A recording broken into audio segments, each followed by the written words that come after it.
महावीर की धर्म सभा को समवसरण कहते हैं। समवसरण में पूर्वोन्मुख बैठकर मालकंस राग में वे अपनी आध्यात्मिक सीख गाकर सुनाते हैं। अर्धमागधी भाषा के माधुर्य में लिपटी उनकी उपदेश वाणी देव, मनुष्य, पशु, पक्षी सभी के मर्म को द्रवित कर देती। इस समवसरण धर्म सभा की रचना स्वयं देव अपनी दैविक शक्ति से करते हैं। समवसरण में भगवान की मधुर कोमल वाणी से उपदेश निःसृत होता है। उपदेश के 3 चरण अर्थात गढ़ माने गए हैं। प्रथम चांदी का गढ़, फिर सोने का और तीसरा गढ़ मणिरत्नों से निर्मित। भगवान उपदेश सदैव अर्धमागधी में देते थे, परंतु उनके विशिष्ट अतिशयों के प्रभाव से हजारों जन एवं पशु पक्षी उसे अपनी अपनी भाषा में समझ लेते थे।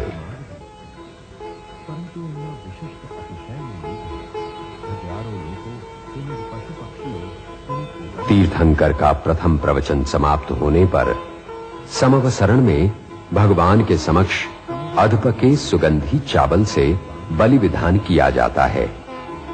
इस अक्षत को उछाला जाता है, जिसे देव, राजा, श्रीमंत एवं जन सामान्य ग्रहण करते हैं।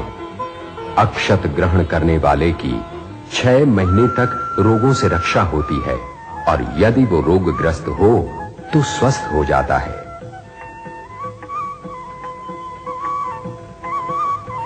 समवसरण में प्रवेश करने के बाद तीर्थंकर भगवान देवछंदा में प्रवेश करते हैं। तीर्थंकर के उपदेश वचन के बाद पाद पीठ पर विराजित होकर गणधर भगवान उपदेश करते हैं। इन उपदेश वचनों से त्रिलोक प्रकाशित हो उठते हैं।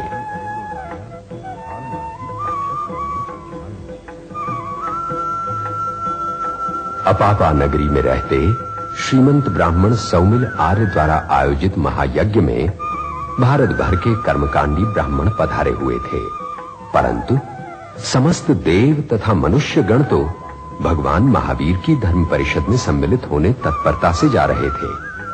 ये देख यज्ञ संपन्न करने पधारे पंडित इंद्रभूति सहित भारतवर्ष के 11 कर्मकांडी विद्वानों का अहम कुंठित हुआ।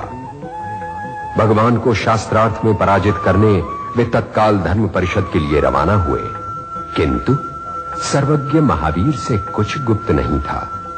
पंडितों के मन में क्या शंका है ये उन्हें ज्ञात था और भगवान ने अत्यंत आत्मीय भाव से मर्मस्पर्शी वाणी में समाधान किया।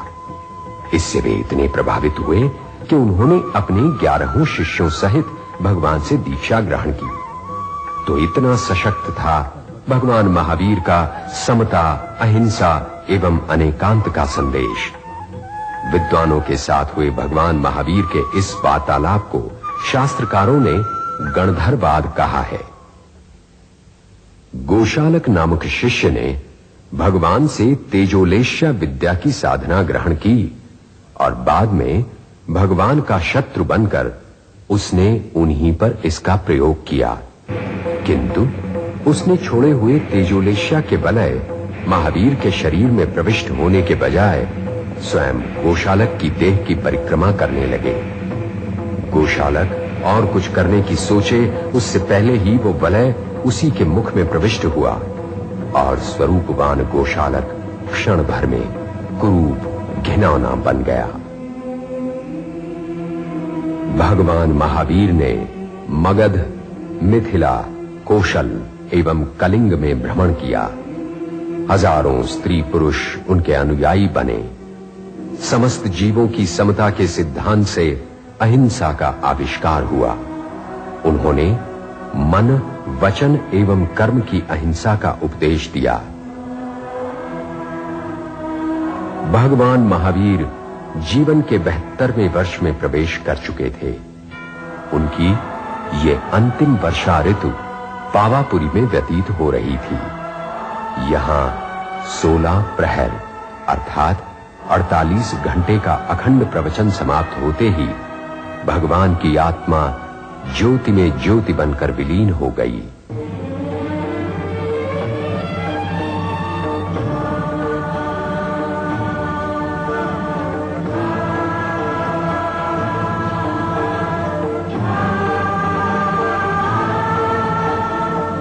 अपने पूर्व जन्मों की साधना एवं अंतिम जन्म की महासाधना के परिणाम स्वरूप उन्होंने सर्वोच्च सिद्ध पद प्राप्त किया। जब भगवान महावीर ने निर्वाण प्राप्त किया, उस समय उनके परम शिष्य गौतम धर्म बोध देने कहीं गए हुए थे। अपने प्रिय शिष्य की अनुपस्थिति में प्रभु ने निर्वाण प्राप्त किया। जब ज्ञानी गौतम को यह दारुण समाचार मिला, तब पहले तो फूट फूट कर रो पड़े। फिर सहसा गौतम के मुखमंडल पर विषाद के बदले प्रसन्नता उमड़ पड़ी। उन्हें बोध हुआ कि संभवतः निर्वाण के समय मुझे प्रभु ने दूर रखकर यही दर्शाना चाहा कि साधना का स्थान स्नेह से कहीं ऊंचा है। ज्ञानी गौतम को ये अभिज्ञान होते ही उनमें वैराग्य जागा और केवल ज्ञान का आविर्भाव हुआ। इसके पश्चात देवों द्वारा रचित सुवर्ण कमल पर पद्मासन में आसीन होकर उन्होंने धर्मोपदेश दिया। आज से लगभग 2500 वर्ष पूर्व क्षमा मूर्ति भगवान श्री महावीर ने एक मूल्यवान उपदेश दिया था कि हर प्रकार की हिंसा से सर्वथा दूर रहो एवं जीव मात्र के प्रति प्रेम, मैत्री एवं सौहार्द की भावना रखो।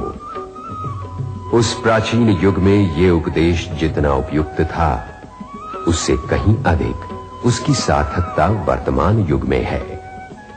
आज का विश्व हिंसा एवं त्रासवाद के भय से निरंतर त्रस्त है। यदि मनुष्य को इस विभीषिका से दुनिया की रक्षा करनी है, तो उसके समक्ष एक ही मार्ग है, और वो है भगवान श्री महावीर का अहिंसा, मित्रता एवं समन्वय का मार्ग। बात व्यष्टि की हो या समष्टि की, हमारे समक्ष अहिंसा एवं प्रेम के सिवाय दूसरा पर्याय नहीं। हर व्यक्ति के लिए यही इष्ट होगा कि वो अपने दैनिक जीवन में इन मूल्यों को चरितार्थ करे। माया, मोह एवं ममता का त्याग करके तप एवं उत्सर्ग की भावना को अपनाए।